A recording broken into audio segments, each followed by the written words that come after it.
فأعوذ بالله من الشيطان الرجيم بسم الله الرحمن الرحيم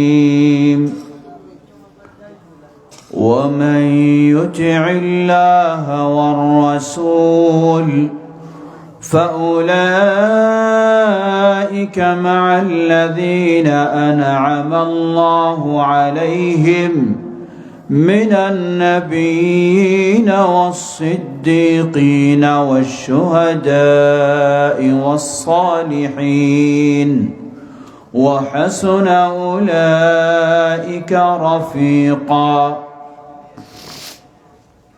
وعن أبي هريرة رضي الله تعالى عنه قال قال رسول الله صلى الله عليه وسلم كل أمتي يدخلون الجنة إلا من أبى قيل يا رسول الله ومن يأبى قال من أطاعني دخل الجنة ومن عصاني فقد أبى رواه البخاري.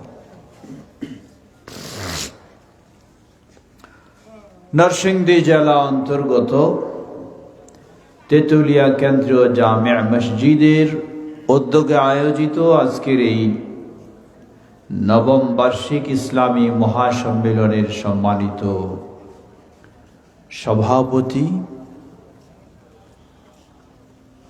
সহসভাপতি, মাননীয় উদ্বোধক, প্রধান অতিথি জনাব আলহাজ মাহবুব আলম,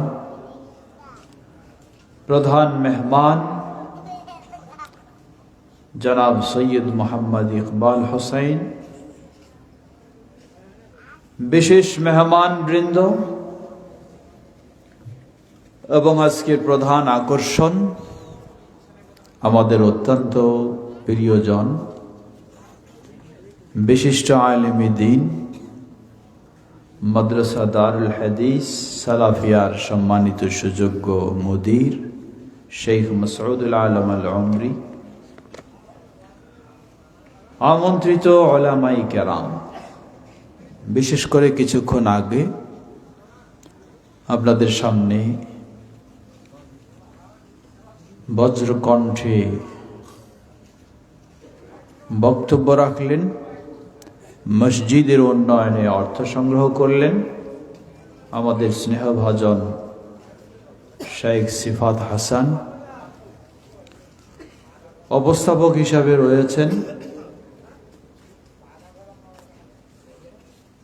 শেখ সিফাত হাসানের বাবা, গত পরশুদিন মনে হয়, হ্যাঁ কি বলছিলাম,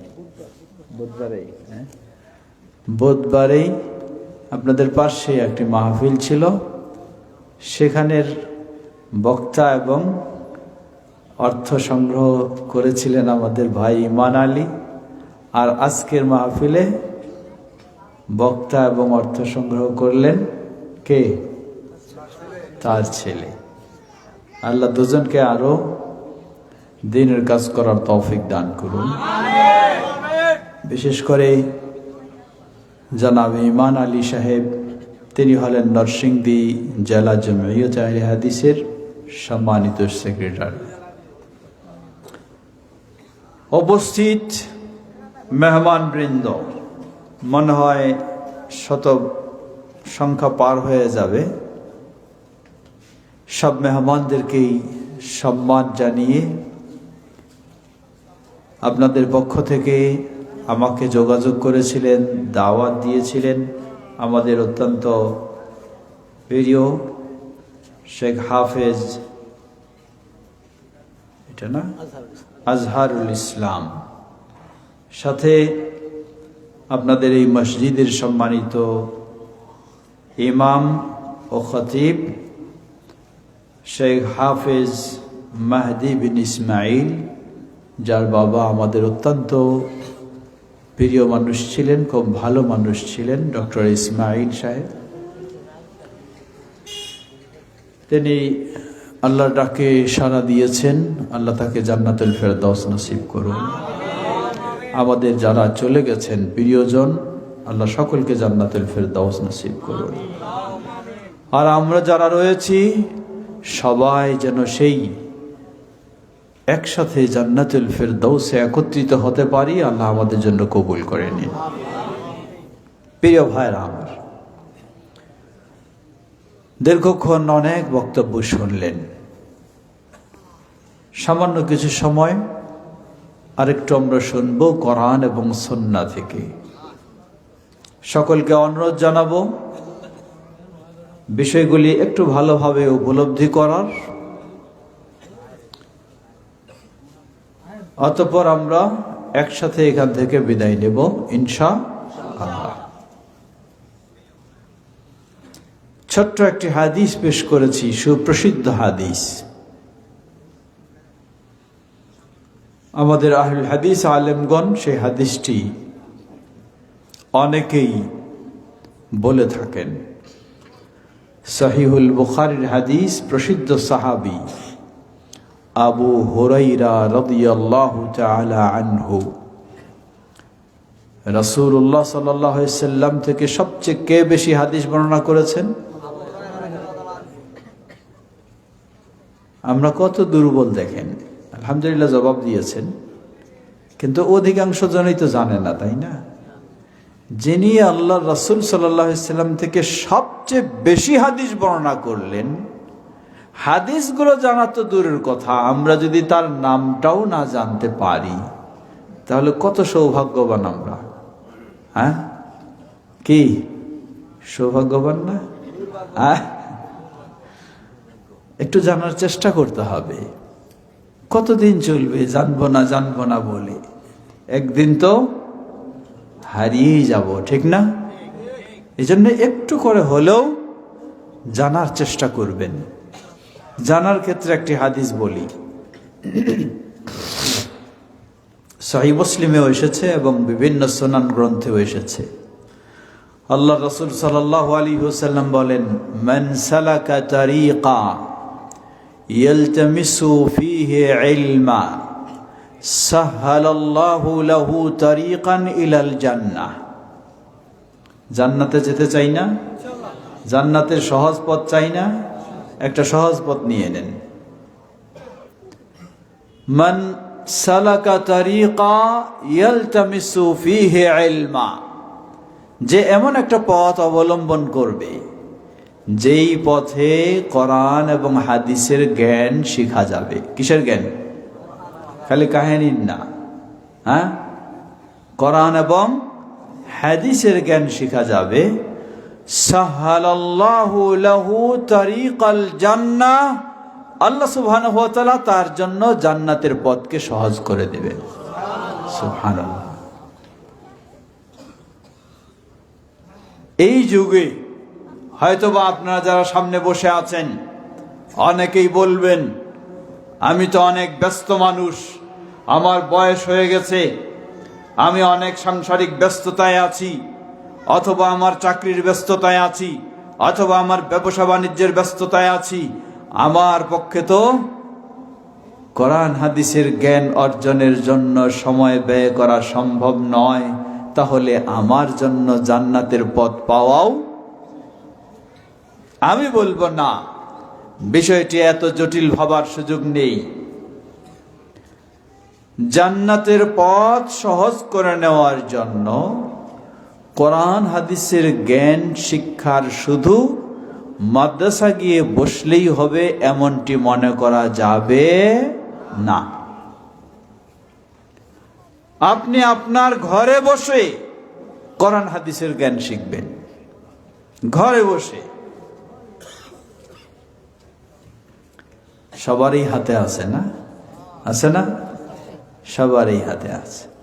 খুললেই দেখা যায় দুনিয়ার অশ্লীল খারাপ ছবি ভেসে আছে, হ্যাঁ, খারাপ দৃশ্য ভেসে আসে, মিথ্যা কথা আসে, কত কিছু নোংরা আসে না? এইগুলির পিছনে আমরা কি ওই এখন তো কি সব টাচ ফোন, তাই না? খালি টাচ করতে করতে ঘন্টার পর ঘন্টা চলে যায়, যায় না? একটার পর দেখি একটা চলছে। কিন্তু যদি আপনাকে বলা হয় আধা ঘন্টা এটা খুলে ভিতরে কোরআন আছে, একটু তেলাওয়াত করুন, অনেক কষ্ট লাগবে তখন, তাই না? তাহলে জান্নাতের পথ কেমনে সহজ হবে? এই পৃষ্ঠাটাকে বন্ধ করে দিন। যেই অশ্লীলতা আপনি দেখেন এটার মাধ্যমে, শুধু দেখেন নয়, স্বামী স্ত্রীর সম্পর্ক কতই না সুন্দর ছিল যতদিন কি এই মোবাইলটা হাতে আসে নাই। স্বামী তার স্ত্রীর কথাই সব সময় মনে রাখে, তাকেই ভালোবাসে। স্ত্রী তার স্বামীর কথাই চিন্তা করে, তাকেই ভালোবাসে। কিন্তু যখন এই মোবাইল হাতে এসেছে, দেখতে দেখতে দেখা যায় স্বামী অনেকগুলি মহিলার সাথে তার সম্পর্ক তৈরি হয়ে গেল। এমন পর্যায়ে নিজের ওই প্রিয় স্ত্রী যার সাথে সংসার এতদিন ধরে চলে আসছে, ওই স্ত্রী আর পছন্দ হয় না, এখন এই মোবাইলের গুলি পছন্দ হয়, তাদের সাথে সম্পর্ক তৈরি করে ফেলে। এই পরকীয়ায় জড়িত হয়ে শেষটায় তার সংসারটা পর্যন্ত নষ্ট হয়ে যায়, ঠিক কিনা? একই বিষয়, স্বামী ব্যস্ত মানুষ, হয় অফিসে তিনি সময় কাটাচ্ছেন, অথবা ব্যবসা বাণিজ্যে, অথবা তার ব্যস্ততায়। স্ত্রী বাড়িতে বসে আছে, স্বামী স্ত্রীকে দামি ফোন কিনে দিয়েছে, স্ত্রী একইভাবে ফোন উল্টাতে উল্টাতে দেখা যায় বিভিন্ন জনের সাথে সম্পর্ক তৈরি হয়ে গেছে।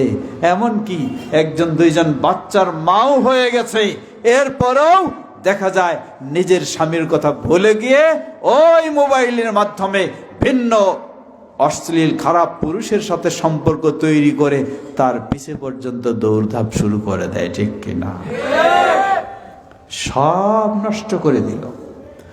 নষ্ট করে দিল আপনার ঈমান, নষ্ট করে দিল আপনার শান্তির সংসার, নষ্ট করে দিল আপনার জান্নাত, ঠিক কিনা? সুতরাং এর পিছনে সময় দেবেন আরো বেশি না কমাবেন? কমাবো শুধু নয়, বরং সময় কি বন্ধ করে ফেলতে হবে, ঠিক না? চেষ্টা করবেন তো ইনশাআল্লাহ? বলুন ইনশাআল্লাহ। এটি আপনার সফলতার জন্য। যেদিন এই হাতে এই মোবাইল ছিল না, আমাদের সময় কাটেনি, সেদিনেই আমরা শান্তির সাথে কাজ করেছি, সেদিনেই নিরাপদে কাজ করেছি। কিন্তু এখন এমন অবস্থা হয়ে গেছে, এই মোবাইল ছাড়া আর উপায় নাই, মানে এটা ছাড়া উপায় নেই। এমনকি হাতে মোবাইল ধরে আছেন, মুয়াজ্জিন আজান দিয়ে ফেলেছে, মনে করছেন উঠবো উঠবো, ওযু করব, মসজিদে যাব, অপেক্ষা করতে করতে দেখা যায় একামত শুরু হয়ে গেছে, তবু উঠা হয় না। কিছুক্ষণ পর দেখা গেল এটার ভিতরেই আছে, জামাতটাও শেষ। জামাত শেষ। ইবলিস ভিতরে চিন্তা করে, পরামর্শ দিচ্ছে, আপনাকে প্ররোচনা দিচ্ছে, আরে এটা জামাত তো গেছে গেছে, ধৈর্য ধরো, একটু একটু দেখে নাও এটা ভালো করে, হ্যাঁ, আর একটু মজা নাও এখানে। এই মজা নিতে নিতে দেখা যায় জামাত তো গেছে গেছে, সালাতের সময়ও শেষ হয়ে গেছে। এসে গেছে আপনার কাছে কে? মালাকুল মউত। এসে গেছে মালাকুল মউত, ধরে আছেন মোবাইল। মালাকুল মউতকে খুব কান্দাকাটি করে বললেন যে আমারে একটু ছাড় দাও, একটু ছাড় দাও, আমি সালাদটা পড়ে নেই। সুযোগটা তো দিবে, হ্যাঁ? ভালো কাজ করতে চাইবেন, দেবে না সুযোগ? না। আরো কত মানুষ দেখবেন, ভালো মানুষ, সব কিছু ভালো কাজ করেছে, এশার সালাতও পড়ে এসেছে, এসে বিছানায় শুয়ে কি মোবাইল। এই মোবাইল দেখতে দেখতে দেখতে কয়টা? রাত 1টা 2টা। তারপর কোনো মতো চোখ বন্ধ হয়ে গেছে। মুয়াজ্জিন ডাকলেও, বারবার বললেও আসসালাতু খায়রুম মিনান নাওম বললেও আর মুয়াজ্জিনের আওয়াজ আমার কানে আসে না।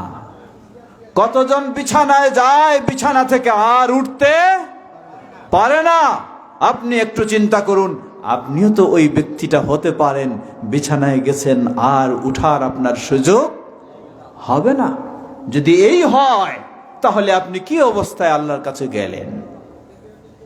সুতরাং আল্লাহকে ভয় করুন, তওবা করুন। এই পৃষ্ঠাটাকে যদি পারেন এটাকে অফ করে দিন, দরকার নেই একান্ত কথা ছাড়া। আর যদি একান্তই খুলতেই চান তাহলে পৃষ্ঠাটাকে উল্টাই দিয়ে খুলে দেখুন পৃথিবীর সর্বশ্রেষ্ঠ কারি যারা, মক্কা মদিনায় ইমাম যারা, তাদের সুন্দর তেলাওয়াত এই মোবাইলটাতেই পাওয়া যায়, যায় না? আলহামদুলিল্লাহ বলুন আলহামদুলিল্লাহ। আবার কত সহজ হয়ে গেছে, কত সহজ হয়ে গেছে। সেই তেলাওয়াত বের করুন। ঘুমানোর সময় অন্য বাদ দিয়ে আপনি সেই আওয়াজ, কোরআনের আওয়াজ শুনতে শুনতে ঘুমান। খারাপ দৃশ্যগুলি বর্জন করুন। বিজ্ঞ আলেম ওলামা, আমাদের আহলুল হাদিসের যোগ্য আলেমদের বক্তব্য এখানে রয়েছে। আপনাকে এখন আর মাদ্রাসায় গিয়ে এই বয়সে পড়ার সুযোগ নেই, অসুবিধা নেই, সেটি আপনাকে বলবো না আমরা। কিন্তু আপনি, আল্লাহ আপনাকে প্রতিদিন 24 ঘন্টা সময় দিয়েছে। 24 ঘন্টা আপনি ব্যবসা বাণিজ্য করবেন, ক্ষেত খামারে কাজ করবেন, অফিস করবেন, ঘুমাবেন, খাবেন, সব কিছু করেন 23 ঘন্টা। 1টি ঘন্টাকে আপনি বাজেট করুন প্রতিদিনের জন্য। এই 1টি ঘন্টা আপনি এটার মাধ্যমে দ্বীন শিখবেন। পারবেন না? যদি এটুকু চেষ্টা করেন তাহলে আল্লাহ রাসূল সাল্লাল্লাহু আলাইহি ওয়াসাল্লামের ওই হাদিস আপনার সেই সুসংবাদ, তিনি বলেন, জেনে রাখো, আল্লাহ রাসূল সাল্লাল্লাহু আলাইহি ওয়াসাল্লাম বলেন, মান সালাকা তারিকান ইয়ালতামিসু ফীহি ইলমা সাহহালাল্লাহু তারিকান ইলাল জান্নাহ। যে ব্যক্তি এমন একটা পথ বেছে নেবে যেই পথের মাধ্যমে কোরআন সুন্নাহর জ্ঞান শিখবে, আপনি প্রতিদিন 1টি করে ঘন্টাও যদি এটার মাধ্যমে কোরআন সুন্নাহর জ্ঞান শিখে নিজের ঈমানটাকে সুন্দর করতে পারেন, নিজের ইসলামকে সুন্দর করতে পারেন, নিজের আচরণকে সুন্দর করতে পারেন, আল্লাহ সুবহানাহু ওয়া তাআলা আপনার জন্য জান্নাতের পথটাকে সহজ করে দিবেন। বলুন সুবহানাল্লাহ। প্রিয় ভাইরা আমার, তাই আসুন আমরা একটু প্রতিজ্ঞা নেই, আর অজানা থাকবো না, অজ্ঞ থাকবো না, দ্বীন সম্পর্কে একটু জেনে ইবাদত করার চেষ্টা করব। বলুন ইনশাআল্লাহ। আহলুল হাদিসদের বৈশিষ্ট্যই হলো এটা। আহলুল হাদিস কখনো অন্ধভাবে কারো অনুসরণ করতে পারে না। আহলুল হাদিস কখনো বলবে না যে আমার হুজুর বলেছেন তাই করতেই হবে। আহলুল হাদিস কখনো বলবে না যে আমার বাপদাদা এটা করেছেন তাই করতে হবে। আহলুল হাদিস বলবে, আমার প্রিয় রাসূল মুহাম্মদ সাল্লাল্লাহু আলাইহি ওয়াসাল্লাম যা বলেছেন আমি সহিহ প্রমাণের আলোকে বুঝেছি, শিখেছি, আমি সেটাই করব, ভিন্ন কোনো হতে পারে না। এটি আহলুল হাদিসদের বৈশিষ্ট্য। আল্লাহ সুবহানাহু ওয়া তাআলা আমাদেরকে সেই আহলুল হাদিস হওয়ার সৌভাগ্য দান করেছেন। বলুন আলহামদুলিল্লাহ। এটি আল্লাহর বড় নিয়ামত, আল্লাহর বড় নিয়ামত। আজকে আপনাকে কেউ যদি বলে আপনি এভাবে কেন সালাত পড়েন না, এভাবে কেন ইবাদত করেন না, আপনি ডাইরেক্ট তাকে বলতে পারেন, প্রশ্ন করতে পারেন, আমি এভাবে সালাত পড়ি না, এর কারণ হলো আমার প্রিয় নবী মুহাম্মদ সাল্লাল্লাহু আলাইহি ওয়াসাল্লাম এইভাবে পড়েন নাই। এই চেতনা আপনার কোনোদিনই হতো না যদি আপনি কি না হতেন, আহলুল হাদিস না হতেন। এই চেতনা কোনোদিন হতো না। আপনিও বলতেন আমার হুজুর যা বলছে সেটাই করতে হবে, কোরআন হাদিসে কি আছে না আছে এটি পরের কথা, ঠিক কিনা? আপনিও বলতেন। কিন্তু আল্লাহ সুবহানাহু ওয়া তাআলা বিরাট নিয়ামত, তিনি আমাদেরকে এই নিয়ামত দিয়ে সম্মানিত করেছেন। আমরা অন্ধ অনুসারী নই, আমরা কোরআন সুন্নাহর দলিলের আলোকে ইসলামের অনুসারী। বলুন আলহামদুলিল্লাহ, লিল্লাহি তাকবীর। প্রিয় ভাইরা আমার, ফিরে আসি ওই হাদিস যেটি স্মরণ করেছিলাম। আল্লাহ রাসূল সাল্লাল্লাহু আলাইহি ওয়াসাল্লাম বললেন, কুল্লু উম্মতি, বলতে চাচ্ছিলাম এই কথা এত দূর আসলে এই জন্যই। এই হাদিস বর্ণনা করেছেন কে? সাহাবী আবু হুরায়রা রাদিয়াল্লাহু তাআলা আনহু, সবচেয়ে বেশি যিনি বর্ণনা করেছেন।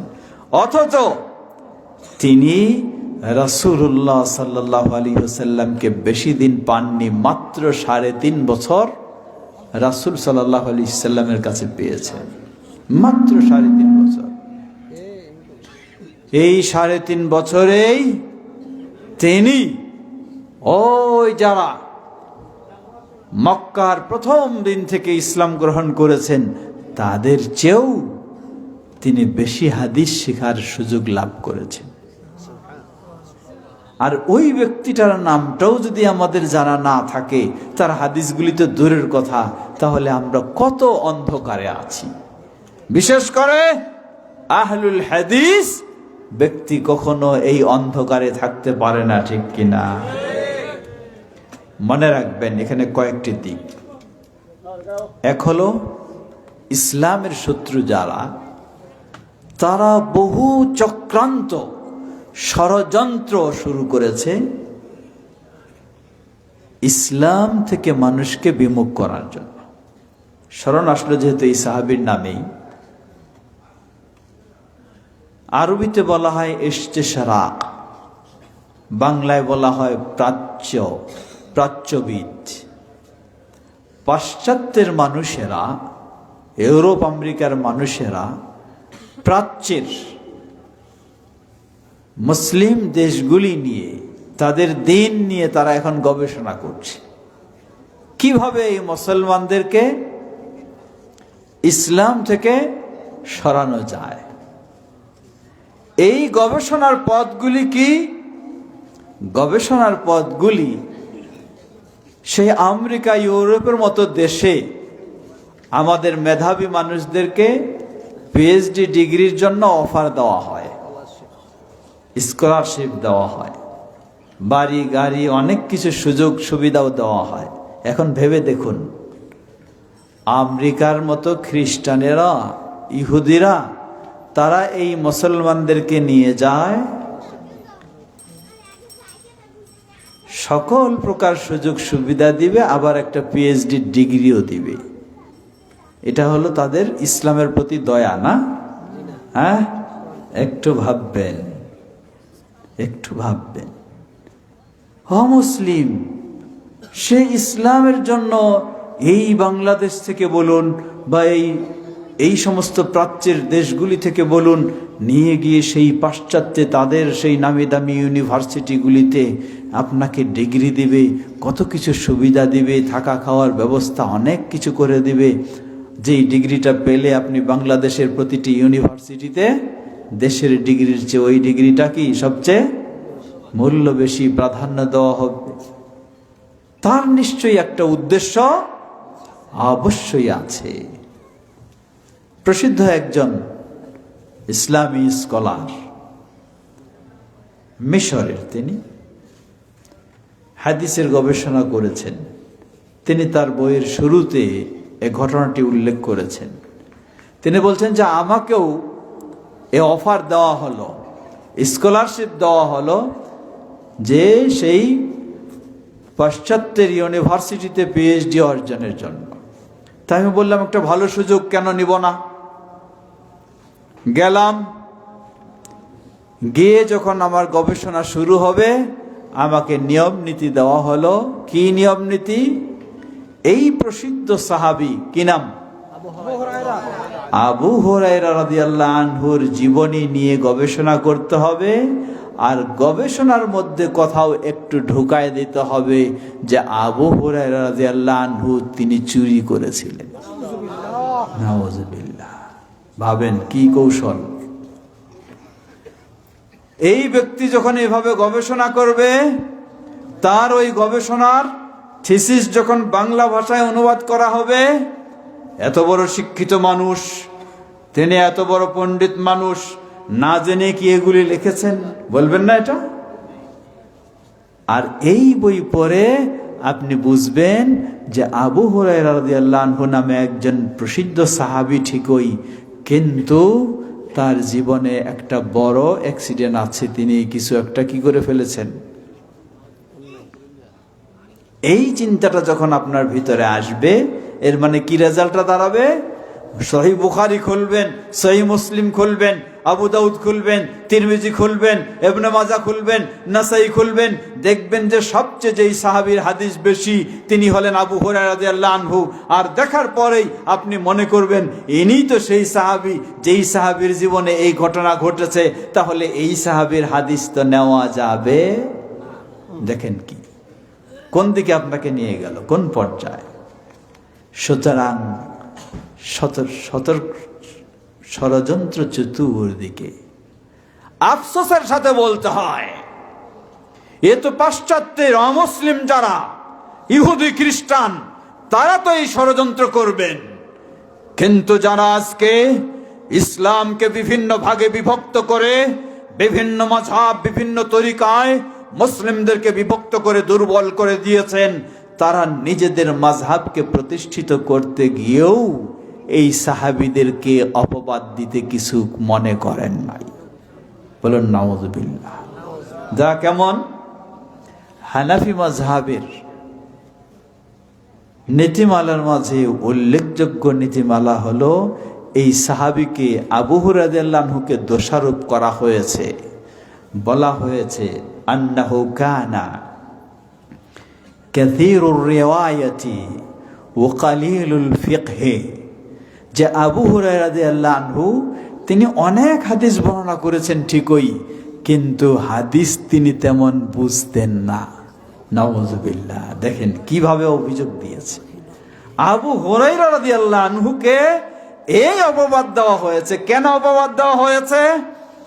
ওই আবু হুরায়রা রাদিয়াল্লাহু আনহু যখন জোরে আমিন বলার হাদিস বর্ণনা করেছেন, ওই আবু হুরায়রা রাদিয়াল্লাহু আনহু যখন আরো কিছু হাদিস বর্ণনা করেছেন যেই হাদিসগুলি তাদের মাযহাবের নিয়মে টিকে না, এখন পথ খুঁজে না পেয়ে আবু হুরায়রা রাদিয়াল্লাহু আনহুকে দোষারোপ করে ওই হাদিসগুলিকে অচল সাব্যস্ত করতে চান নিজের মাযহাবটাকে প্রতিষ্ঠিত করার জন্য। নাউযুবিল্লাহ। কি পর্যায়ে দেখুন, কি পর্যায়ে।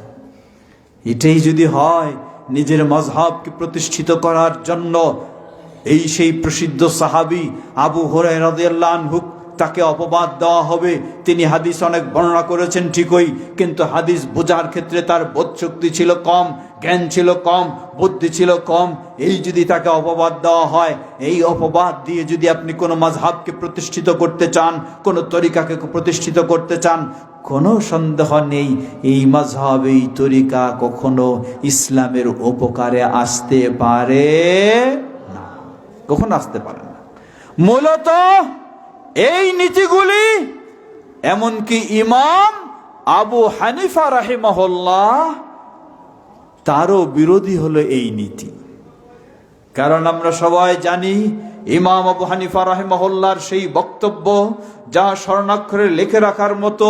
তিনি বলেন, জেনে রাখো ইযা সাহহাল হাদিস ফাহুয়া মাযহাবি, যখন এই কোনো হাদিস সহিহ বলে প্রমাণিত হবে, আমি আবু হানিফা বলে যাচ্ছি, ঘোষণা দিয়ে যাচ্ছি, সেটি হলো আমার মত ও পথ। বলুন আলহামদুলিল্লাহ। ইমাম আবু হানিফা রাহিমাহুল্লাহর এই সুন্দর বক্তব্যের পরিপন্থী হলো এই বিষয়গুলি। প্রিয় ভাইরা আমার, ফিরে আসি ওই সেই প্রসিদ্ধ সাহাবী, নাম কি? আবু হুরায়রা রাদিয়াল্লাহু তাআলা আনহু, যিনি রাসূল সাল্লাল্লাহু আলাইহি ওয়াসাল্লামকে মাত্র 3.5 বছরের মতো সময় পেয়েছিলেন। কারণ 7ম হিজরিতে তিনি ইসলাম গ্রহণ করেন, এরপরে রাসূল সাল্লাল্লাহু আলাইহি ওয়াসাল্লামের সংস্পর্শে আসেন। কিন্তু এই 3.5 বছর এমনভাবে অতিবাহিত করেছিলেন, নিজের ব্যক্তিত্ব বলতে, ব্যক্তি জীবন বলতে কিছুই ছিল না, সংসার বলতে কিছুই ছিল না। এমনকি আবু হুরায়রা রাদিয়াল্লাহু আনহু কোনো পেশাতেও যোগদান করেননি। 24টি ঘন্টা তিনি প্রস্তুত ছিলেন, কখন আমি রাসূলুল্লাহ সাল্লাল্লাহু আলাইহি ওয়াসাল্লামের কাছ থেকে কি শুনতে পারবো, কি দেখতে পারবো, সেটা যেন আমি সংরক্ষণ করতে পারি। তাই না খেয়ে থাকতেন। এমনকি আবু হুরায়রা রাদিয়াল্লাহু আনহু ক্ষুধার জ্বালায় যখন ছটপট করতেন, অন্য মানুষেরা মনে করতেন তাকে মনে হয় জিনে আক্রমণ করেছে। আবু হুরায়রা রাদিয়াল্লাহু আনহু বলতেন, না না, আমি জিনে আক্রান্ত নই, আমি খোদার জ্বালায় অস্থির হয়ে গেছি। এটি শুধু কারণ আমার কোনো ব্যবসা নেই, আমার কোনো কাজ নেই, আমার কোনো দোকানপাট নেই, আমার কোনো অন্য পেশা নেই। 24টি ঘন্টাই আমি প্রস্তুত থাকি রাসূলুল্লাহ সাল্লাল্লাহু আলাইহি ওয়াসাল্লাম থেকে হাদিস গ্রহণের। বলুন সুবহানাল্লাহ। প্রিয় ভাইরা আমার, যেমন একদিকে তিনি চেষ্টা করতেন, তেমন তিনি হাদিস বেশি সংরক্ষণের আরেকটি কারণ হলো রাসূলুল্লাহ সাল্লাল্লাহু আলাইহি সাল্লামকে বললেন, হে আল্লাহ রাসূল সাল্লাল্লাহু আলাইহি ওয়াসাল্লাম, আমি আপনার কাছ থেকে হাদিস শুনি, কিন্তু বেশিক্ষণ ধরে রাখতে পারি না, আমার জন্য একটু দোয়া করুন। আল্লাহ রাসূল সাল্লাল্লাহু আলাইহি ওয়াসাল্লাম আবু হুরায়রা রাদিয়াল্লাহু আনহুর জন্য এমন একটি চাদরে দোয়া করে দিলেন, সেটি তিনি তার বুকে জড়িয়ে নিলেন। নেওয়ার পরে তিনি বলছেন, সেদিন থেকে আর আমি যা শুনি তা কখনো ভুলি না। সুবহানাল্লাহ। এই কারণেই আবু হুরায়রা রাদিয়াল্লাহু তাআলা আনহু একদিকে তার প্রচেষ্টা, অপরদিকে তার ছিল রাসূলুল্লাহ সাল্লাল্লাহু আলাইহি ওয়াসাল্লামের বিশেষ দোয়া, যার মাধ্যমে স্মৃতিশক্তি বৃদ্ধি হয়। তিনি রাসূল সাল্লাল্লাহু আলাইহি ওয়াসাল্লামের হাদিসকে সেভাবে সংরক্ষণ করতে পেরেছিলেন। ওই সাহাবী আবু হুরায়রা রাদিয়াল্লাহু আনহু বর্ণনা করছেন, রাসূলুল্লাহ সাল্লাল্লাহু আলাইহি ওয়াসাল্লাম বললেন, কুল্লু উম্মতি ইয়াদখুলুনাল জান্নাহ, আমার উম্মতের সবাই জান্নাতে প্রবেশ করবে। তবে একটু কিন্তু থেকে গেল, কি? ইল্লা মান আবা, যারা অস্বীকৃতি জ্ঞাপন করেছে তারা জান্নাতে যেতে পারবে না। সাহাবায়ে কেরাম প্রশ্ন করলেন, কিলা ওয়া মান ইয়াবা ইয়া রাসূলুল্লাহ, হে আল্লাহর রাসূল সাল্লাল্লাহু আলাইহি ওয়াসাল্লাম, কারা অস্বীকৃতি জ্ঞাপন করেছে?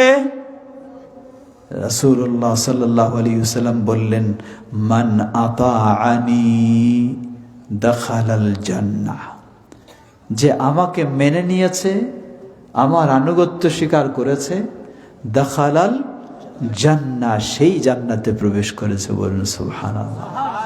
ওয়া মান আসানি ফাকাদ আবা, আর যে আমার অবাধ্য হয়েছে, আমাকে মেনে নেয়নি, সেই অকৃতজ্ঞতা জ্ঞাপন, অস্বীকৃতি জ্ঞাপন করেছে, সে জান্নাতে যেতে পারবে না। আল্লাহ রাসূল সাল্লাল্লাহু আলাইহি ওয়াসাল্লামের অনুসরণ করেছে, আনুগত্য করেছে, মানে কি? এর অর্থ কি? এর অর্থ হলো এই, আমি একজন মুসলিম হিসাবে আকীদা গ্রহণ করব, আমি জিজ্ঞাসা করব আমার প্রিয় রাসূল সাল্লাল্লাহু আলাইহি ওয়াসাল্লামের আকীদা কি ছিল, সেটি আমি গ্রহণ করব। আমি সালাত আদায় করব, আমি জিজ্ঞাসা করব আমার প্রিয় রাসূল সাল্লাল্লাহু আলাইহি ওয়াসাল্লাম কিভাবে সালাত আদায় করেছেন, কোন পদ্ধতিতে, সেভাবে আমি সালাত আদায় করব। ইসলামের যে কোনো বিষয় প্রশ্ন রাখবো, আমার প্রিয় রাসূল সাল্লাল্লাহু আলাইহি ওয়াসাল্লাম যেভাবে করেছেন আমি সেভাবেই করব। এটি হলো রাসূল সাল্লাল্লাহু আলাইহি ওয়াসাল্লামের অনুসরণ। শুধু এতটুকু প্রশ্ন থাকতে পারে, সেটি হলো সহিহ হাদিসে প্রমাণিত কি না। যদি সহিহ হাদিসে প্রমাণিত হয় তাহলে আর বিলম্বের কোনো সুযোগ নেই, আর যদি সহিহ হাদিসে প্রমাণিত না হয় তাহলে কখনোই গ্রহণ করার সুযোগ নেই। অপরপক্ষে যাকে বলা হবে, যিনি বলবেন, কিছু বলা হলেই বলবেন যে বুঝলাম, হাদিস তো শুনলাম, কিন্তু আমার মাযহাবে কি রয়েছে, আমার তরিকায় কি রয়েছে, আমার ইমাম সাহেব কি বলেছেন, আমার পীর সাহেব কি বলেছেন, সেটি না জেনে না বুঝে করতে পারছি না, নিশ্চয়ই তিনি ডাইরেক্ট রাসূলুল্লাহ সাল্লাল্লাহু আলাইহি ওয়াসাল্লামের অনুসারী বলে গণ্য হবেন না। আমাদের সৌভাগ্য, আল্লাহ আমাদেরকে আহলুল হাদিস করেছেন। এই আহলুল হাদিসেরাই সরাসরি রাসূলুল্লাহ সাল্লাল্লাহু আলাইহি ওয়াসাল্লামের অনুসরণ করে। বলুন আলহামদুলিল্লাহ। আরো জোরে বলুন আলহামদুলিল্লাহ। প্রিয় ভাইরা আমার, সুতরাং জীবনের সকল ক্ষেত্রে রাসূলুল্লাহ সাল্লাল্লাহু আলাইহি ওয়াসাল্লামের অনুসরণ হলো অপরিহার্য। এর বিকল্প কোনো পথ নেই, করতেই হবে। আজকে অনেকে বলে আহলুল হাদিসেরা নাকি ইমাম আবু হানিফা রাহিমাহুল্লাহর প্রতি ভালো আচরণ করে না। আমরা বলবো এ কথা কখনোই সঠিক নয়, কারণ আহলুল হাদিসেরাই যথাযথভাবে ইমাম আবু হানিফা রাহিমাহুল্লাহকে মূল্যায়ন করে এবং শ্রদ্ধা করে, ঠিক কিনা? বলবেন কিভাবে? লক্ষ্য করুন, ইমাম আবু হানিফা রাহিমাহুল্লাহ তার প্রিয় ছাত্র আবু ইউসুফ ইয়াকুব তাকে বলছেন, হে আবু ইউসুফ, আলাইকা, তাকে বলছেন, হে আবু ইউসুফ, ইয়াকা ওয়াল কাউলা ফি দীনিল্লাহি বিররায়, সাবধান হও, আল্লাহর দ্বীনের ব্যাপারে কোনো মন গড়া কথা বলো না, কোনো মন গড়া কথা বলো না।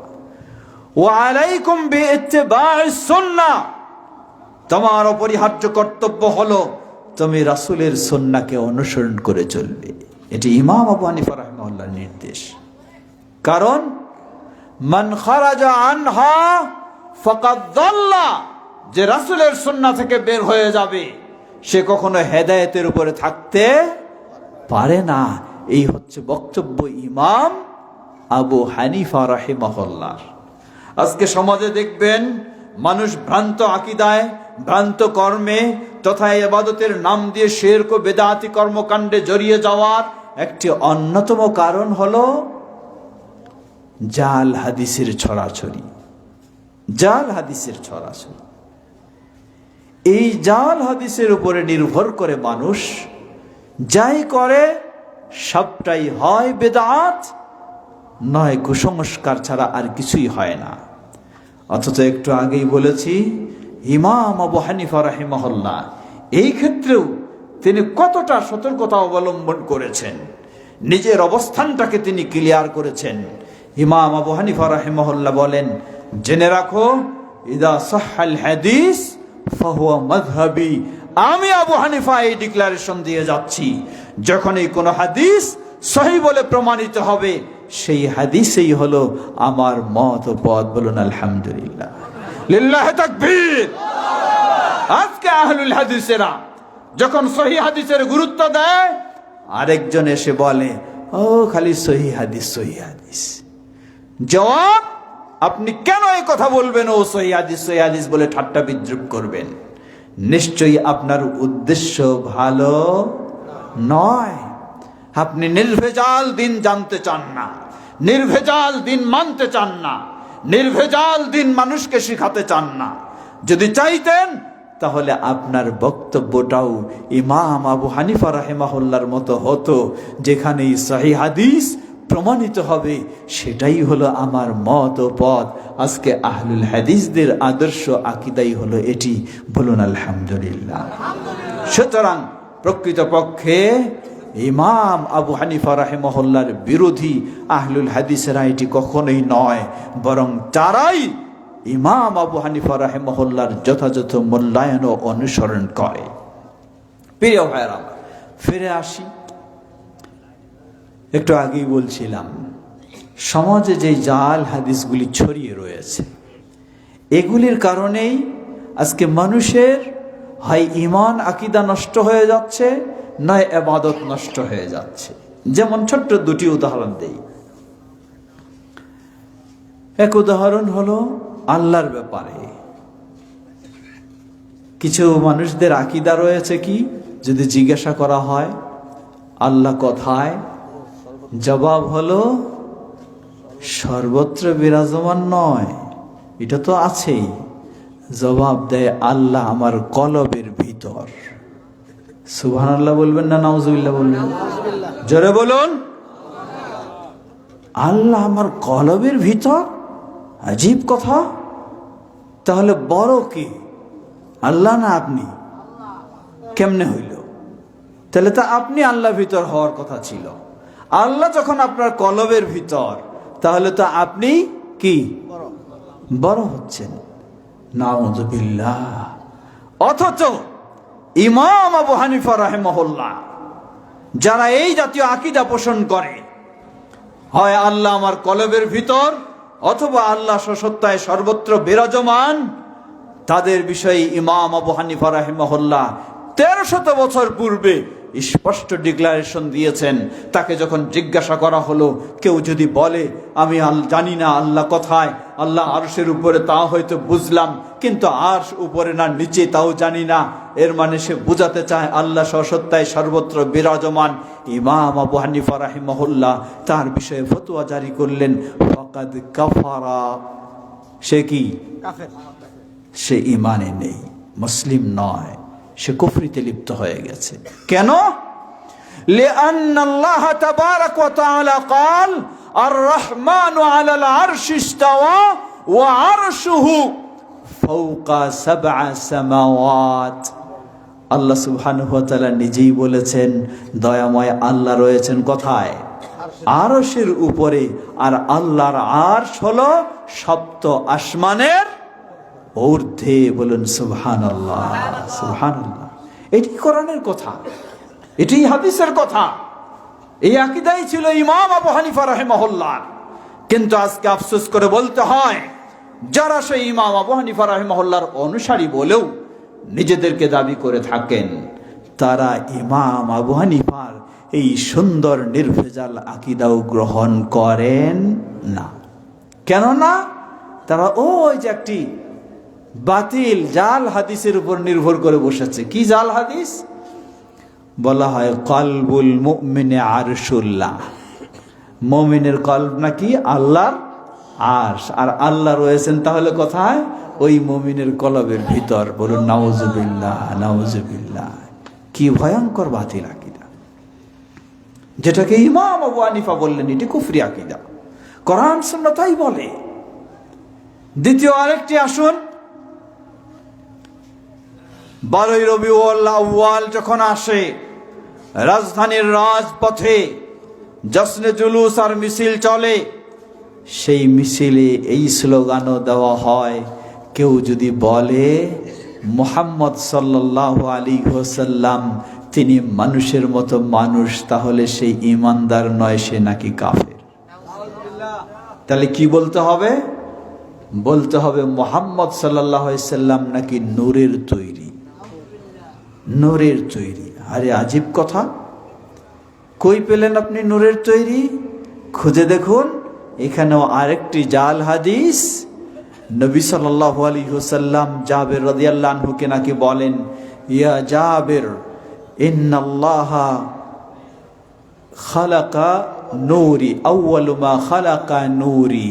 হে জাবের, জেনে রাখো আল্লাহ সুবহানাহু ওয়া তাআলা সর্বপ্রথম আমার নূরকে সৃষ্টি করেছেন, অতঃপর আমার নূর থেকে সব কিছুই সৃষ্টি করেছেন। বলুন নাউযুবিল্লাহ। এই জাল হাদিস, এই জাল হাদিসেই হলো ইমানের ভিত্তি, এটার উপরে নির্ভর করে তারা বলছেন, সুতরাং নবী মুহাম্মদ সাল্লাল্লাহু আলাইহি সাল্লামকে কেউ যদি নূরের নবী না বলে, তাহলে সে কি নয়? সে মুসলমানই নয়, সে নাকি কাফের। বিষয়টা কি উল্টা না? বিষয়টা উল্টা। বলবেন কেন উল্টা? আল্লাহ সুবহানাহু ওয়া তাআলা নবী সাল্লাল্লাহু আলাইহি সাল্লামকে কে সৃষ্টি করেছেন? আল্লাহ সৃষ্টি করেছেন। সুতরাং নবী সাল্লাল্লাহু আলাইহি সাল্লাম নূরের নবী না তিনি আদম সন্তান, সেটি আল্লাহই বেশি ভালো জানেন। আল্লাহ সুবহানাহু ওয়া তাআলা সেই তথ্য আমাদের জন্য স্পষ্ট করে দিয়েছেন। সূরা কাহাফ সর্বশেষ 110 নম্বর আয়াত, আল্লাহ সুবহানাহু ওয়া তাআলা বলেন, কুল ইন্নামা আনা বাশারুম মিথলুকুম ইউহা ইলাইয়া। আল্লাহ বলছেন, হে নবী, তুমি তোমার মুখ দিয়ে তোমার উম্মতকে জানিয়ে দাও, শোনায় দাও, তারা যেন কোনো সংশয়ের মাঝে না থাকে। কি? ইন্নামা আনা বাশারুম মিথলুকুম। যারা আরবি ভাষা বুঝেন তারা জানবেন যে ইন্নামা শব্দটি ব্যবহার হলে ভিন্ন অন্য কোনো অর্থ নেওয়ার সুযোগ থাকে না। তাই আল্লাহ বলছেন, হে নবী বলে দাও, ইন্নামা আনা বাশারুম মিথলুকুম, আমি তোমাদের মতোই একজন মানুষ মাত্র। বলুন সুবহানাল্লাহ। তবে পার্থক্য নাই এমন নয়, অবশ্যই পার্থক্য রয়েছে। কি? ইউহা ইলাইয়া, আমার কাছে আল্লাহর পক্ষ থেকে ওহী আসে, আর তোমাদের কাছে ওহী আসে না। এখানেও দেখেন আরেক ভয়াবহ কারবার। মারেফতি ভাইয়েরা বিশ্বাস করেন তাদের ওলি যারা, তারা নাকি নবীদের চেয়েও বেশি মর্যাদাশীল। নাউযুবিল্লাহ। তাহলে কেমনে?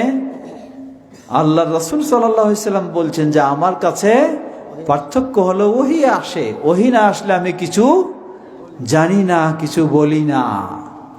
আর মারেফতি ভাইদের ওলি যারা, তারা বলে কোনো কিছুর প্রয়োজন হলে কি দরকার, খালি চোখটা বন্ধ করতেই হয়, বন্ধ করলে আল্লাহর সাথে নাকি ডাইরেক্ট কানেকশন হয়ে যায়, আর কিছু লাগে না। নাউযুবিল্লাহ, নাউযুবিল্লাহ। এজন্য তাদের কাছে তাদের ওলিরা নাকি নবী রাসূলদের চেয়েও বেশি মর্যাদাশীল। বলুন সুবহানাল্লাহ, নাউযুবিল্লাহ, নাউযুবিল্লাহ। কেউ যদি এই বিশ্বাস রাখে যে মানুষের মাঝে মুহাম্মদ সাল্লাল্লাহু আলাইহি ওয়াসাল্লাম ও নবী রাসূলদের চেয়ে ভিন্ন কেউ আরো বেশি মর্যাদাশীল রয়েছে, তাহলে তার ঈমান থাকার কোনো সুযোগ নেই। প্রিয় ভাইরা আমার, সুতরাং আমাদের আকীদা বিশ্বাসও হতে হবে কোরআন এবং সহিহ হাদিসের আলোকে, আমাদের আমলও হতে হবে কোরআন এবং সহিহ হাদিসের আলোকে। এখানে কি মা বোনদেরও জায়গা আছে? জি আছে। পর্দার আড়ালের মা বোনেরাও রয়েছেন। হয়তো ভাবছেন যে সব আলোচনায় খালি পুরুষদের জন্য, আমাদের কিছু নাই। আসলে কি তাই? এতক্ষণ যা কথা বলেছি, এটি কি পুরুষের না নারীদের? সবারই। এই আকীদা নারী পুরুষ সকলের জন্য। নারীদের জন্য একটু স্মরণ করে দেই, ইসলাম নারীদের জন্য সুসংবাদ দিয়েছে। বলুন আলহামদুলিল্লাহ। নারীদের জন্য জান্নাত ইসলাম সহজ করে দিয়েছে। বলুন আলহামদুলিল্লাহ। নারীরা জান্নাতে বেশি না জাহান্নামে বেশি? খুব সহজে জবাব দিয়ে দেয় জাহান্নামে বেশি। কারণটা কি?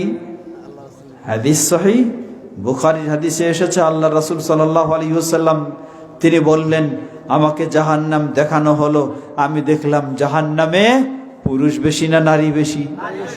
নারী বেশি। এর মানে নারীদেরকে আপনি এই হাদিসের আলোকে তুচ্ছ তাচ্ছিল্য করবেন, তা হতে পারে না। খালি এক হাদিস দেখলে হবে না, আরো হাদিস দেখতে হবে। একটু খেয়াল রাখবেন, আরেকটা হাদিস জানার চেষ্টা করবেন।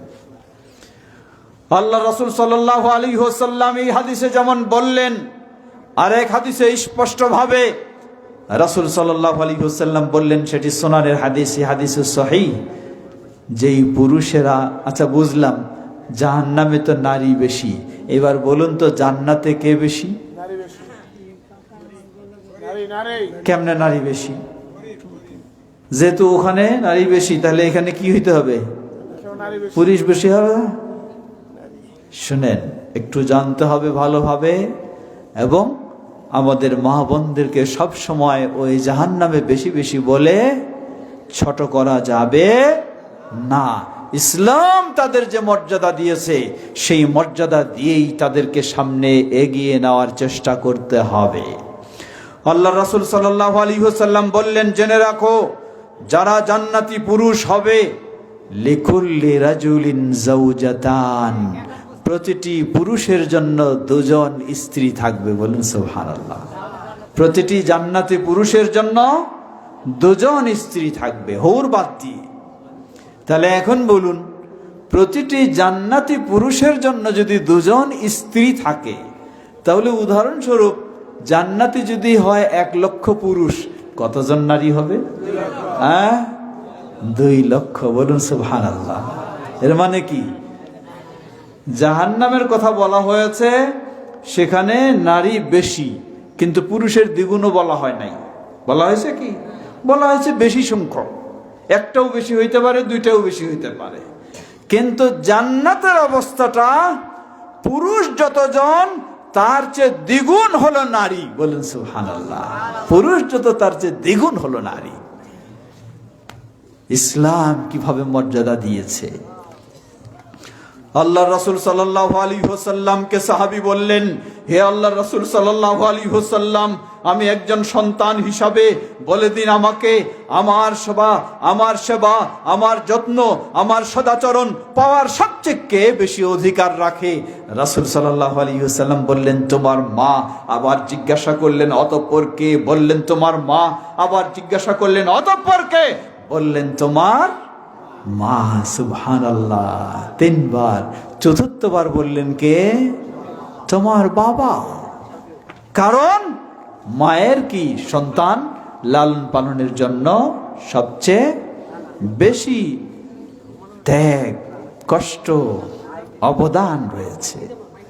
প্রিয় ভাইরা আমার, ফিরে আসি, ছোট্ট একটি হাদিস বলেই হয়তো শেষ করব। আল্লাহ রাসূল সাল্লাল্লাহু আলাইহি ওয়াসাল্লাম এই হাদিসে স্পষ্ট করলেন, যতজন পুরুষ জান্নাতি হবে তার চেয়ে দ্বিগুণ সংখ্যক হবে কারা? বলুন আলহামদুলিল্লাহ। নারী বেশি হলে কি কষ্ট লাগে? নারী কে? নারী তো আমার মা, নারী তো আমার সহধর্মিণী স্ত্রী, নারী তো আমার কলিজার টুকরা মেয়ে, আমার বোন। সুতরাং কষ্টের বিষয় নয়। আল্লাহ রাসূল সাল্লাল্লাহু আলাইহি ওয়াসাল্লাম সত্যি ঘোষণা দিয়েছেন, নারীদের জান্নাতে যাওয়াটাও পুরুষের চেয়ে কি কঠিন না সহজ? সহজ। আল্লাহ রাসূল সাল্লাল্লাহু আলাইহি ওয়াসাল্লাম বললেন, আইয়ু ইমরাআতিন সাল্লাত খামসাহা, কোন মুসলিম নারী যদি দিনরাত 24 ঘন্টায় 5 ওয়াক্ত সালাত আদায় করে তবে অবশ্যই সালাত হতে হবে রাসূলুল্লাহ সাল্লাল্লাহু আলাইহি ওয়াসাল্লামের সুন্নাহ অনুযায়ী। প্রচলিত সমাজে যে ভুল সালাত শিক্ষা দেওয়া হয়, মেয়েরা সেজদা দিবে মাটিতে অর্ধেকটা শুয়ে, এইভাবে নয়, বরং একজন পুরুষ যেমন 7 অঙ্গের উপরে সেজদা দেবে, একজন মেয়ে মানুষও সেভাবে দেবে। একজন পুরুষ যেভাবে হাত বাঁধবে, হাত তুলবে, রুকু করবে, সেজদা করবে, একজন মেয়ে মানুষও সহিহ হাদিসের আলোকে সেই একই পদ্ধতিতে করবে। মৌলিক কিছু পার্থক্য রয়েছে, কিন্তু এগুলি একই, উঠা বসা রুকু সেজদা একই। বললেন, ওয়াসামাত শাহরাহা, রমাদানের সিয়াম পালন করবে, ওয়া হাফিজাত ফারজাহা, এবং পর্দার সাথে জীবন যাপন করবে। এটি অত্যন্ত গুরুত্বপূর্ণ। আমরা মনে করি সালাত ফরজ আর পর্দা হলো ঐচ্ছিক, নাকি? না, পর্দাও ফরজ। পর্দার মাধ্যমেই নারী সম্মানিত হয়েছে। ওয়া আতাআত বালাহা, চতুর্থ বিষয় হলো স্বামীর সাথে বেশি বেশি ঝগড়া করবে। হ্যাঁ, নাকি? ওই আগের হাদিস, রাসূল সাল্লাল্লাহু আলাইহি ওয়াসাল্লাম বললেন, জাহান্নামে দেখলাম বেশি নারী। মহিলা সাহাবী জিজ্ঞাসা করলেন, অপরাধটা কি? বলেছিলেন, বেশি বেশি স্বামীর সাথে কি করে? ঝগড়া করে, স্বামীর প্রতি অকৃতজ্ঞ বেশি। আর এই হাদিসে আল্লাহ রাসূল বললেন, ওয়া আতাআত বালাহা, স্বামীর সাথে ভালো আচরণ করে, স্বামীর সাথে ভালো ব্যবহার করে, স্বামীর আনুগত্য করে। আল্লাহ রাসূল সাল্লাল্লাহু আলাইহি ওয়াসাল্লাম বললেন, কোন মুসলিম নারীর মাঝে যদি এই 4টি বৈশিষ্ট্য পাওয়া যায়, প্রথম হলো দিনরাত 24 ঘন্টায় সঠিকভাবে 5 ওয়াক্ত সালাত আদায় করবে, দ্বিতীয় রমাদানের সিয়াম পালন করবে, তৃতীয় পর্দার সাথে জীবন যাপন করবে, চতুর্থ স্বামীর সাথে ভালো আচরণ করবে, ওই মুসলিম নারীকে কিয়ামতের কঠিন বিভীষিকাময় দিনে তাকে সুসংবাদ দেওয়া হবে, কিলা লাহা দুখুলিল জান্নাতা বিআইয়ি বাবিন শি'তি, তোমার সামনে জান্নাতের সব দরজাগুলিকে খুলে দেওয়া হয়েছে, যেই দরজা দিয়ে ইচ্ছা হয় তুমি সেই দরজা দিয়ে জান্নাতে প্রবেশ করো। সুবহানাল্লাহ, সুবহানাল্লাহ। কত সহজ, কত সহজ করে দিয়েছে। এজন্যই পুরুষের চেয়ে জান্নাতে কে বেশি হবে? নারীরা বেশি হবে। সুতরাং নারী আমার মা, আমাদের উচিত মাকে সহযোগিতা দেওয়া, মায়ের মাঝে যেন এই বৈশিষ্ট্যগুলি আসে। নিজের সহধর্মিণী স্ত্রী, তাকে সহযোগিতা দেওয়া, তার মাঝে যেন এই বৈশিষ্ট্যগুলি থাকে। মেয়ে কলিজার টুকরা, তাকে মানুষ করার জন্য দূর দূরান্তে বহু উন্নত শিক্ষা প্রতিষ্ঠান মনে করে সেখানে পাঠান। সেখানে দেখা যায় নারী পুরুষ অবাধ বিচরণে লিপ্ত, যার মাঝে নেই ঈমান, নেই ইসলাম, নাস্তিকতায় ভরপুর হয়ে গেছে। যদি এভাবেই মেয়েকে মানুষ করেন, এই মেয়েকে যেন আপনি জাহান্নামে ঠেলে দিলেন, কখনো জান্নাতের দিকে নয়। বাবা হিসাবে আপনার জন্য ফরজ, এটি দায়িত্ব, আপনাকে দেখতে হবে। আল্লাহ রাসূল সাল্লাল্লাহু আলাইহি ওয়াসাল্লাম বললেন, আদ-দায়ুস লা ইয়াদখুলুল জান্নাহ, দায়ুস ব্যক্তি জান্নাতে প্রবেশ করবে না। কে সেই দায়ুস? দায়ুস হলো ওই পুরুষ যেই পুরুষের অধীনস্থ নারীরা অশ্লীলভাবে বেহায়াপনায় চলে থাকে, অথচ সেই পুরুষ তাদেরকে কিছুই বাধা দেয় না। বাধা তো দূরের কথা, আপনি তাকে যত পয়সার দরকার, যার সাথে চলা দরকার সব ব্যবস্থা করে দিলেন। জেনে নিন, জান্নাত এত সহজ নয়। আপনারও জান্নাত হারিয়ে যাবে, তারও জান্নাত হারিয়ে যাবে। আর যদি ওই কলিজার টুকরা মেয়েকে নামাজি বানাতে পারেন, পর্দার সাথে তাকে গড়ে তুলতে পারেন, শিক্ষিত করুন, অসুবিধা নেই, তাহলে আপনার জন্য সুসংবাদ এবং মেয়ের জন্য সুসংবাদ, সেও ওই জান্নাতে স্থান পাবে ইনশাআল্লাহ। আল্লাহ আমাদের সকলকে, দায়িত্বশীলদেরকে, অধীনস্থ নারী যারা রয়েছেন তাদেরকে সে আলোকে গড়ে তোলার তৌফিক দান করুন। তবে সব সময় একটি জিনিস মনে রাখতে হবে, পর্দার আড়ালের মা ও বোনদেরকেও স্মরণ করে দিতে চাই, এই 4টি বৈশিষ্ট্য হলে অবশ্যই আপনি জান্নাতি ইনশাআল্লাহ। এটি আমার কথা নয়, এটি নবী মুহাম্মদ সাল্লাল্লাহু আলাইহি ওয়াসাল্লামের ঘোষণা। কিন্তু আবার আল্লাহ ঘোষণা দিয়ে রেখেছেন, যদি আপনি শিরক থেকে মুক্ত না হতে পারেন তাহলে জান্নাতও আপনার হারাম হয়ে যাবে। মুক্ত থাকতে হবে কি থেকে? শিরক থেকে। আল্লাহ সুবহানাহু ওয়া তাআলা বলেন সূরা মায়েদা 72 নম্বর আয়াত, ইন্নাহু মান ইউশরিক বিল্লাহ ফাকাদ হারামাল্লাহু আলাইহিল জান্নাহ ওয়া মাওয়াহুন নার ওয়া মা লিয-যালিমিনা মিন আনসার। ইন্নাহু মান ইউশরিক বিল্লাহ, যে আল্লাহর সাথে শিরকে লিপ্ত হয়, ফাকাদ হারামাল্লাহু আলাইহিল জান্নাহ, আল্লাহ তার জন্য জান্নাতকে হারাম করে দেন, নাউযুবিল্লাহ। ওয়া মাওয়াহুন নার, তার জন্য অপরিহার্য করে দেন জাহান্নাম। ওয়া মা লিয-যালিমিনা মিন আনসার, আর এই জালিম মুশরিকদের জন্য আল্লাহর পক্ষ থেকে দুনিয়া ও আখিরাতে কোনো সাহায্য সহযোগিতা হবে না। সুতরাং পর্দার আড়ালের মা ও বোনেরা, সহজ সরল মানুষ, সামাজিক কত কুসংস্কার রয়েছে যেগুলির মাধ্যমে আজকে শিরকে লিপ্ত হয়ে যায়। সামান্য কিছু সমস্যা হয়ে গেলে দৌড়াই কার কাছে? ইমাম সাহেবের কাছে। কি করতে? একটা তাবিজ নিতে, তাই না? হ্যাঁ, তাবিজ দিয়ে যে কি শরীরটা সুস্থ হবে কি না হবে পরের বিষয়, কিন্তু অসুস্থ হয়ে যাবে কি? ঈমান অসুস্থ হয়ে যাবে।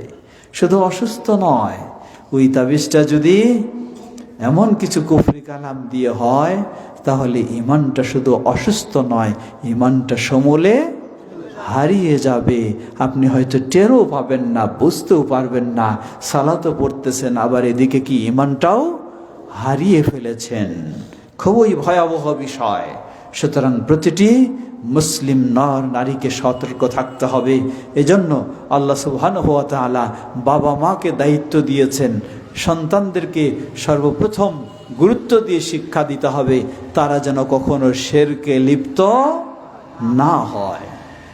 আল্লাহ সুবহানাহু ওয়া তাআলা সূরা লুকমানে বলেন, কি আপনাদের কোনো মেহমান আছে কথা বলবেন? না না, আল্লাহ সুবহানাহু ওয়া তাআলা সূরা লুকমানে বলেন, وَإِذْ قَالَ لُقْمَانُ لِابْنِهِ وَهُوَ يَعِظُهُ يَا بُنَيَّ لَا تُشْرِكْ بِاللَّهِ إِنَّ الشِّرْكَ لَظُلْمٌ عَظِيمٌ। স্মরণ করুন সেই সময়ের কথা যখন লুকমান তার কলিজার টুকরা প্রিয় বৎসকে উপদেশ দিতে গিয়ে বললেন, জেনে রাখো, ইন্না শিরকা লা তুশরিক বিল্লাহ, তুমি তোমার জীবনে কখনো আল্লাহর সাথে শিরকে লিপ্ত হয় না। ইন্না শিরকা লাযুলমুন আযীম, নিশ্চয়ই শিরক হলো মহা অপরাধ, মহা অন্যায়, মহা অবিচার। প্রিয় ভাইরা আমার, আজকে আহলুল হাদিসের এখানেই একটি গুরুত্বপূর্ণ দিক। আহলুল হাদিসেরা সব সময় মানুষকে প্রথমেই স্মরণ করে দেয় তাওহীদের কথা, অতঃপর স্মরণ করে দেয় আমাদেরকে মুক্ত হতে হবে কি থেকে? শিরক থেকে। কারণ আপনি ইসলামী রাষ্ট্রও হয়তো গড়ে ফেললেন, কিন্তু যদি শিরক থেকে মুক্ত হতে না পারেন, আপনার সব একেবারেই কিচ্ছু থাকবে না। সুতরাং খালি ইসলামী রাষ্ট্রের অবশ্যই দরকার, ইসলাম একটি পরিপূর্ণ জীবন ব্যবস্থা, কিন্তু বিশ্বে এমনও ইসলামী রাষ্ট্র রয়েছে যেই দেশে, যে ইসলামী রাষ্ট্রে এই কোরআনকে পরিপূর্ণ কোরআন বলে বিশ্বাস করা যায় না। নাউজুবিল্লাহ, কি আশ্চর্য বিষয়! বলেন এটি কেমন কথা? ইসলামী রাষ্ট্র, আবার এই কোরআনকে পরিপূর্ণ কোরআন বলা যাবে না? কি কথা এটি? এটি কেমন কথা? আশ্চর্য কথা। জবাব, ওই দেশের মানুষদের বিশ্বাস হলো, ওই ইসলামী রাষ্ট্রের আকীদা হলো তারা 12 ইমামে বিশ্বাসী, তাদের 12তম ইমামের এখনো আগমন ঘটে নাই। যখন তার আগমন ঘটবে, ওই ইমাম সাহেব আরো কোরআনের কিছু অংশ নিয়ে তার আগমন ঘটবে, তখন কোরআন পরিপূর্ণ হবে। নাউজুবিল্লাহ। বলবেন আপনি, আপনার এই কথার পিছনে দলিল কি? দলিল তো নাই, কিছু যুক্তি দেখাবে। কি যুক্তি? বলে কোরআন খুলে দেখুন, পাবেন সূরা মুহাম্মদ, আছে না? যদি সূরা মুহাম্মদ থাকে, তাহলে সূরা আলীটা গেল কোথায়? সেটা এখনো আসে নাই। খুঁজে দেখবেন সূরা ইউসুফ। যদি সূরা ইউসুফ থাকে, তাহলে সূরা হোসাইন গেল কোথায়? খুঁজে দেখবেন সূরা মারিয়াম। সূরা মারিয়াম যদি থাকে, তাহলে সূরা ফাতেমা গেল কোথায়? নাউজুবিল্লাহ। এই কোরআনের প্রতিও তাদের পূর্ণ বিশ্বাস নেই। আল্লাহর রাসূল সাল্লাল্লাহু আলাইহি সাল্লামের হাদিসের প্রতি তো কোনো বিশ্বাসই নেই, কিন্তু নিজেদেরকে পরিচয় দেয় কোন রাষ্ট্র? ইসলামী রাষ্ট্র। এই ইসলামী রাষ্ট্র দিয়ে যদি গোটা বিশ্ব আপনি ভরে দেন, সামান্যতম ইসলামের বলতে কিছুই থাকবে না। এজন্যই আহলুল হাদিসেরা বলে, অবশ্যই ওই ইসলাম যেহেতু পরিপূর্ণ জীবন ব্যবস্থা, আপনার ব্যক্তিগত জীবনে, সামাজিক জীবনে, পারিবারিক জীবনে, রাষ্ট্রীয় জীবনে অবশ্যই ইসলামী থাকতেই হবে, কোনো সন্দেহ নাই। কিন্তু কখনোই গোজামিল দিয়ে কোনো ইসলামী রাষ্ট্র বানালে চলবে না, হতে হবে কোরআন এবং সুন্নাহর আলোকে। এজন্যই সবসময় মনে রাখা দরকার, ওই সেই 1400 বছর পূর্বে নবী মুহাম্মদ সাল্লাল্লাহু আলাইহি ওয়াসাল্লাম তিনি বলেছেন, জেনে রাখো, তারাকতু ফীকুম আমরাইন লান তাদিল্লু মা তামাসসাকতুম বিহিমা কিতাবাল্লাহি ওয়া সুন্নতি। আমি তোমাদের মাঝে রেখে গেলাম মাত্র 2টি জিনিস, যতক্ষণ পর্যন্ত এই 2টি জিনিসকে তোমরা আঁকড়ে ধরবে, কখনো পথভ্রষ্ট হবে না। একটি হলো আল্লাহর কিতাব আল কোরআনুল কারীম, অপরটি হলো নবী মুহাম্মদ সাল্লাল্লাহু আলাইহি ওয়াসাল্লামের সহিহ হাদিস। লিল্লাহি তাকবীর, লিল্লাহি তাকবীর। আজকে এটি হলো আহলুল হাদিসদের আহ্বান, এটি হচ্ছে আমাদের তেতুলিয়া কেন্দ্রীয় জামিয়া মসজিদের দাওয়াত, যে শুধু ঈমান করলে হবে না, ঈমানটা হতে হবে কোরআন এবং সহিহ হাদিসের আলোকে। শুধু আমল করলে হবে না, শুধু সালাত করলে হবে না, সবটাই হতে হবে কোরআন এবং সহিহ হাদিসের আলোকে। আমরা যেন সেভাবেই আমাদের জীবনকে গড়ে তুলতে পারি। আল্লাহ আমাদের সকলকে সে তৌফিক দান করুন। আজকে বাংলাদেশ জমিয়ত আহলুল হাদিস সেই আহ্বানে জানায়, বিশেষ করে বাংলাদেশের আহলুল হাদিসদের মূল সংগঠন বাংলাদেশ জমিয়ত আহলুল হাদিসের পক্ষ থেকে ছোট্ট একটি দাওয়াত আপনাদেরকে জানাচ্ছি। আগামী ফেব্রুয়ারি মাসের 7 এবং 8, কত? 7 এবং 8 সেই বাইপাইল আশুলিয়ায় বিশাল ক্যাম্পাসে 2 দিন ব্যাপী ইন্টারন্যাশনাল কনফারেন্স অনুষ্ঠিত হবে ইনশাআল্লাহ, যেখানে বহির্বিশ্বের অনেক ইসলামী স্কলারগণ আমন্ত্রিত হবেন। দেশের ইসলামী স্কলারগণ তো থাকবেনই। আপনাদের সকলকে বিশেষভাবে দাওয়াত জানাচ্ছি, সার্বিকভাবে উপস্থিত হবেন এবং সার্বিক সহযোগিতা দেবেন। এবং শেষে আহ্বান জানাই, এই যে আমাদের মসজিদ, এটি সবাই যখন মিলে এগিয়ে এসেছেন, তখন এই মসজিদটাকে সুন্দরভাবে নতুন করে গড়ে তোলা সম্ভব হয়েছে, ঠিক না? যদি সবাই এগিয়ে না এসে আরো যারা আছেন কয়েক দলে বিভক্ত হয়ে যেতেন, তাহলে যেই মসজিদ ঘরটি আগে ছিল সেটাকে টিকিয়ে রাখাই সম্ভব ছিল না, ঠিক না? কিন্তু আপনারা সবাই যখন ঐক্যবদ্ধ হলেন, পরস্পর আন্তরিকতার সাথে সহযোগিতা দিয়ে এগিয়ে আসলেন, আল্লাহ আপনাদের দ্বারা আগের চেয়ে আরো একটি বড় কাজ সহজ করে দিলেন। বলুন আলহামদুলিল্লাহ। এটাই প্রমাণ, বাংলার বুকে অগণিত আহলুল হাদিস, এই সব আহলুল হাদিসেরা যখন সবাই ঐক্যবদ্ধ হয়ে একসাথে কাজ করবে, তখন এই আহলুল হাদিসদের দাওয়াত আরো দ্রুত সর্বত্র ছড়িয়ে যাবে ইনশাআল্লাহ। আল্লাহ আমাদেরকে সেভাবেই ঐক্যবদ্ধ হয়ে কাজ করার তৌফিক দান করুন। কথা আর দীর্ঘ না করে, যেই মসজিদের আয়োজনে আজকে এই সুন্দর আয়োজন, মসজিদ কর্তৃপক্ষকে মোবারকবাদ জানিয়ে, কৃতজ্ঞতা জানিয়ে, শুধু মসজিদ তো সুন্দর করবই, মসজিদের মুসল্লিও যেন সুন্দর করতে পারি। খালি মসজিদ সুন্দর করলে হবে না, মুসল্লিও সুন্দর করতে হবে, তাহলে আমরা সফল ও সার্থক হব। আল্লাহ রাসূল সাল্লাল্লাহু আলাইহি ওয়াসাল্লাম বলেন, মান বানা লিল্লাহি মসজিদা বানাল্লাহু লাহু বাইতান ফিল জান্নাহ, যে আল্লাহর সন্তুষ্টির জন্য মসজিদ নির্মাণ করবে, এর বিনিময়ে আল্লাহ তার জন্য জান্নাতে অট্টালিকা তৈরি করে দেবেন। বলুন সুবহানাল্লাহ। যারা এই মসজিদে জায়গা দিয়েছেন, কিছুক্ষণ আগে আপনারা আমাদের স্নেহভাজন সিফাত হাসানের কাছে অনেক স্বতঃস্ফূর্তভাবে দান সদকা করেছেন, সেটি যথেষ্ট নয়। যতক্ষণ মসজিদ কমপ্লিট না হয় ততক্ষণ আমাদেরকে কি করতে হবে? দিতেই থাকতে হবে। আর এই মসজিদে আপনি দেবেন কয়েকভাবে, আপনার যতটুকু সামর্থ্য রয়েছে আপনি সেটি দেবেন। আপনার দেওয়ার বেশি সামর্থ্য নেই, অসুবিধা নাই, আপনাকে কেউ জোর জুলুম করবে না। কিন্তু আপনি একজন মানুষকে চিনেন, সেই ভালো কাজে সহযোগিতা দেয়, আপনি যদি শুধু ওই মানুষকে স্মরণ করে দেন আর আপনার কথা অনুযায়ী যদি সে এই মসজিদে সহযোগিতা দেয়, নবী সাল্লাল্লাহু আলাইহি ওয়াসাল্লাম বললেন, মান দাল্লা আলা খাইরিন ফালাহু মিসলু আজরি ফাইলি, যে ব্যক্তি ভালো কাজে কাউকে পথ দেখাবে, যিনি ভালো কাজ করবেন, করে যত সওয়াব পাবেন, আর আপনি পথ দেখালে আল্লাহ আপনাকে সমান সওয়াব দান করবেন। এর অর্থ হলো এই, আপনি একজনকে বলে যদি 10,000 টাকা এখানে দেওয়ার ব্যবস্থা করতে পারেন, তিনি 10,000 টাকা দিয়ে যে সওয়াব পাবেন, আপনি তাকে বলেছেন, এ কারণেই আল্লাহ আপনাকে সমান সওয়াব দান করবেন।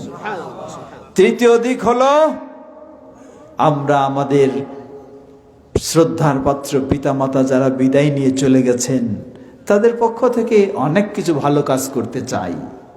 সমাজের দেখা দেখি অনেক সময় কোরআন খানি, কুলখানি, মিলাদ খানি, এগুলিও আমরা করে ফেলি, যেগুলি কখনো সওয়াব তো হবে না, বরং কি হবে?